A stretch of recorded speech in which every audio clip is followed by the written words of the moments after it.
Son is in 4th grade. School is only open on Mondays.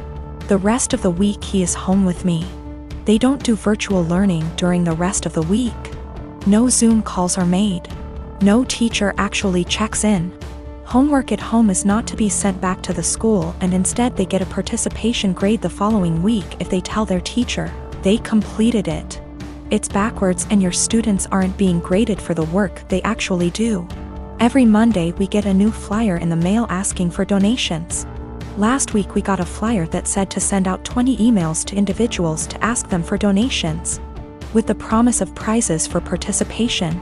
They also had other prizes on this flyer. Basically, the more people who donate using your name, the bigger the prize you get. My son wanted the headphones prize.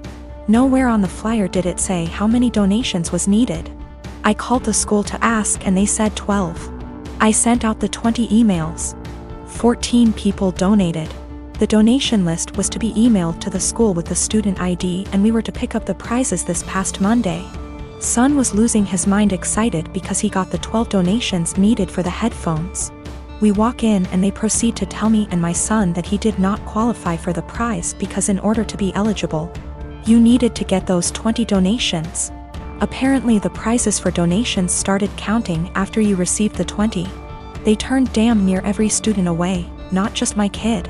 So I sent the boy out with his father and pulled the teacher and principal aside to let them know that they got these kids' hopes up for absolutely nothing, and that all they accomplished was destroying the children's spirits by lying to their faces. I then told them that I was told by the secretary that he only needed 12 donations for those headphones. They said, "Sorry you feel that way. This is just how things are right now due to COVID." So I responded with, "Oh, so lying to students and breaking their spirits is okay because of COVID? Failing to provide virtual learning for the rest of the week like other schools is okay because of COVID? Asking for donations when the kids are only here once a week must be okay, too, right?" I then walked out. Well, my son got the headphones in the mail today with a note from the superintendent that said, "I'm very sorry for the actions of the school system and the confusion formed around the donation drive. We are trying to work with the families, not turn them away. Please accept this as an apology. My son is over the moon. My husband says that I was being a Karen and that we should have just dropped it because it teaches our son that life isn't fair, and that I now look like an helicopter parent." I am a 33 years old female, and I found out that my ex-husband 37 male was cheating on me when I was 7 months pregnant with our son. I got a divorce and we share custody of our 3-year-old son. My ex-husband's girlfriend tried to get involved in my parenting several times. She even commented on my son's name, implying that we should agree on a name we all want, not just what I wanted, and tried to dictate what he should and shouldn't have. As a result, she started throwing stuff of his that I paid for myself. Honestly, it's frustrating because I'm barely getting by with the money I have and cannot afford to buy replacement for all the stuff she throws put, but my ex-husband says it's her house and she gets to decide what can and can't enter. I made a crochet blanket for my son with his name on it.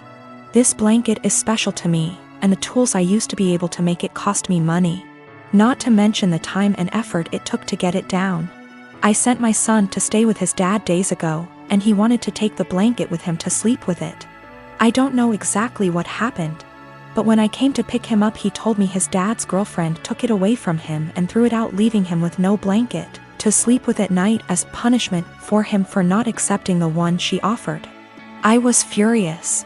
I called his dad, but he hung up on me. I sent him a text explaining the situation, but he texted back telling me that I should stop the drama and go look for a job if I have so much free time on my hand, instead of picking on his girlfriend. I felt frustrated. I visited his family, who are good to me, and told them about what their son's girlfriend did. Now it's worth mentioning that she's been working hard for their approval and to get on their good side. They were shocked to know about what she did. They all flipped out on her and started calling her out. My sister-in-law took it further by putting this on social media, which made other family members see what she did. My ex-husband called me, yelling about my pathetic attempt to turn his family against his girlfriend. I could hear her freaking out in the background while he was lashing out at me, saying I ruined every chance she had to have a good relationship with her future in-laws. I hung up and felt absolutely horrible, even though I was just venting to his family about what happened and felt frustrated. I'm not sure anymore since the whole family aren't speaking to her SI that might have EPA lasting impact on their relationship with her. So I am 22 years old. I don't have much knowledge about finances and stuff as I still live at home as I'm at university. I do however pay my parents about £300 a month rent, I pay my own phone plan, buy material stuff I want or need, pay out for other services like for music or whatever, and try to put as much as I can in savings whilst still keeping enough in my main account for day-to-day purchases. Currently, I am saving up for driving lessons and hope that if I pass decently, I can use some of my savings towards getting a car. I'm in my final year of uni, so I'll be done and able to work full-time when all this happens. I also decided to get a credit card so I can learn how to manage credit wisely and build some up. My credit score is good for someone of my age and circumstance, but obviously it's nothing great in comparison for other stuff. I should point out that at most I only plan on using this card with a total adding up to £100. I've stuck to that so far and only actually used it twice, with these purchases only adding up to £80, and I paid it off quickly. I do not plan on exceeding my limit anytime soon, as I've heard far too many horror stories of people just using their credit card too much cause it was handy and getting into debt. The only people I disclosed this to was my dad, as my mom has the tendency to blab to my brother and sister-in-law, both 28. She happened to overhear us talking one day, and before I knew it, my brother and sister-in-law got wind and asked me if they could use it.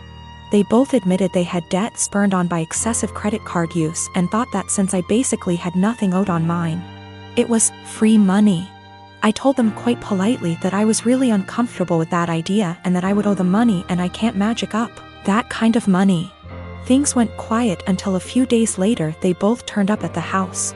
They were nice to start with, but basically started demanding I let them use the card, and they tried to manipulate my mother into guilting me into doing it. I got really angry, and when my brother said I owe it to them because they used to babysit me up until a couple of years ago, I laughed in their faces and walked out. When I came home, I learned they tried to manipulate my dad and he kicked them both out. My mother then tried and he told her to go too, and she is currently staying with my brother and SIL. The only person on my side is my dad, who tells me they're all trying to take me for a ride and they're trying to manipulate me cause I'm young and they think I'm vulnerable. My brother, sister-in-law and mom on the other hand think it isn't a big deal letting someone else use my card. It's really messing with my head, and I just want everyone to stop being in an argument.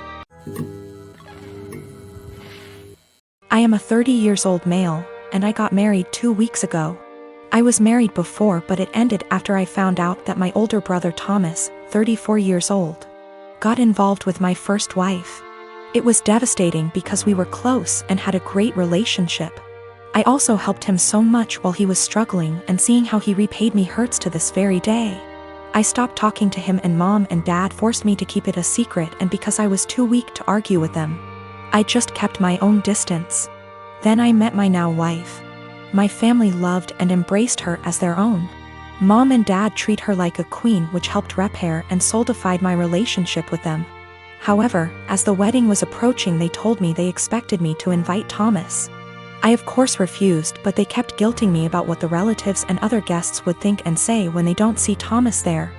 I fought with them about it till the day of the wedding. Turned out they'd invited him behind my back, but I found out and stopped them in time. They came to the wedding looking pissed, asking what we were going to tell people when they ask about Thomas. I told them I'd take care of it. And what I did was take a moment while everyone was paying attention, grabbed the mic and flat out announced this and said, "The reason I didn't invite Thomas to my wedding is because I was worried he'd steal my now wife just like he stole the first one." I said it playfully to not make it sound so tense, but most of the guests looked shocked and started mumbling. Then it went awkwardly quiet for a moment. Then we moved on, but I saw mom and dad walk out while looking at me grudgingly. Later they started lashing out about how I just exposed Thomas and caused him to be shunned by the family in the most hideous of ways. I told them that I already said I didn't want him there, yet they tried to push him on me repeatedly, saying, "What are people going to say?" So I told them the reason why he wasn't there in a playful way, but they, the guests, still got the message. Mom started yelling about how everyone will now look down on and shun Thomas. She called me pathetic and cruel for still punishing him and gradually ruining his life despite him apologizing and trying to reconcile, but in my opinion, some things are just unforgivable. We've been on horrible terms since then. My wife said at least now they're off my back about what people would say about not inviting him.